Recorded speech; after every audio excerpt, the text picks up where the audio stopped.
saudara-saudara yang terkasih dalam Tuhan Yesus. Kembali lagi kita akan mendengarkan renungan harian pada pagi hari ini.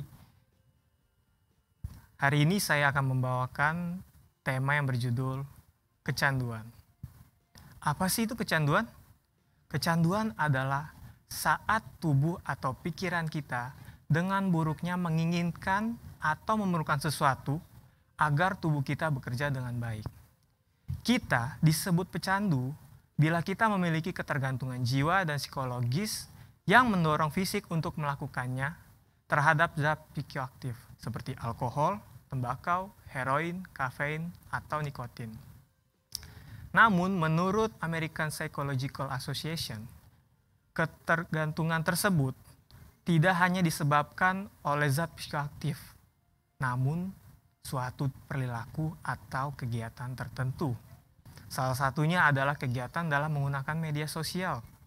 Kecanduan akan media sosial ini menduduki peringkat teratas daripada kecanduan rokok dan alkohol.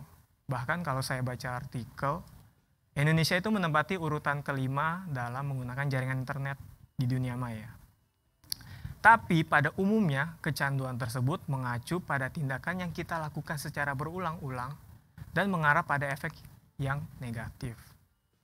Sebenarnya, masalah di balik kecanduan ini muncul akibat diri kita sendiri. Kenapa? Karena kekeliruan kita dalam menentukan apa yang seharusnya menjadi prioritas kita. Apabila kita sudah menjadi kecanduan, itu artinya kita lebih mengutamakan hal-hal yang memuaskan kesenangan diri kita sendiri. Dan hal-hal yang kita lakukan tersebut mengganggu hubungan kita dengan Tuhan. Bahkan, kita menganggap hal tersebut lebih penting daripada hubungan kita dengan Tuhan. Saya ambil dalam Matius 6 ayat 24. Tak seorang pun dapat mengabdi kepada dua tuan, karena jika demikian, ia akan membenci yang seorang dan mengasihi yang lain. Atau ia akan setia kepada yang seorang dan tidak mengindahkan yang lain. Kamu tidak dapat mengabdi kepada Allah dan kepada Mammon. Meskipun ayat tersebut berbicara mengenai uang, tetapi prinsip ini juga berlaku untuk apapun yang hendak mengambil alih posisi Tuhan. Entah itu game, media sosial, pornografi, narkoba, rokok, alkohol, dan lain-lainnya.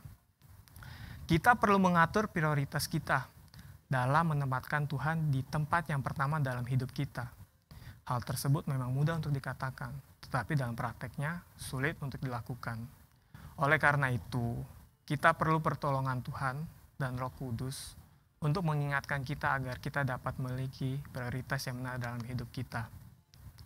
Nah, sebelum saya mengakhiri renungan harian pada pagi hari ini, saya ingin bertanya kepada saudara-saudara sekalian yang ada di rumah terkait dua pertanyaan ini. Yang pertama, adakah hal yang membuat kita kecanduan? Yang kedua, apakah hal tersebut menggantikan posisi Tuhan dalam hidup kita? Saudara bisa jawab di dalam hati saudara masing-masing di rumah. Mari kita berdoa. Tuhan, terima kasih atas berkat-Mu Tuhan, kami bisa mendengarkan renungan harian pada pagi hari ini Tuhan. Semoga apa yang kita dengarkan pada pagi hari ini Tuhan menjadi berkat bagi kami Tuhan. Kami bisa tahu Tuhan bahwa kecanduan ini tidak menjadi berkat bagi kami Tuhan, bahwa kecanduan ini menjadi buruk bagi kami Tuhan. Kecanduan ini tidak menjadikan kami memprioritaskan Engkau di tempat pertama bagi kami Tuhan. Semoga Tuhan apa yang kami dengarkan pada pagi hari ini Tuhan bisa menjadi berkat bagi kami dan kami bisa praktekkan Tuhan. Terima kasih Tuhan, kami sudah berdoa dan bisa syukur. Amin.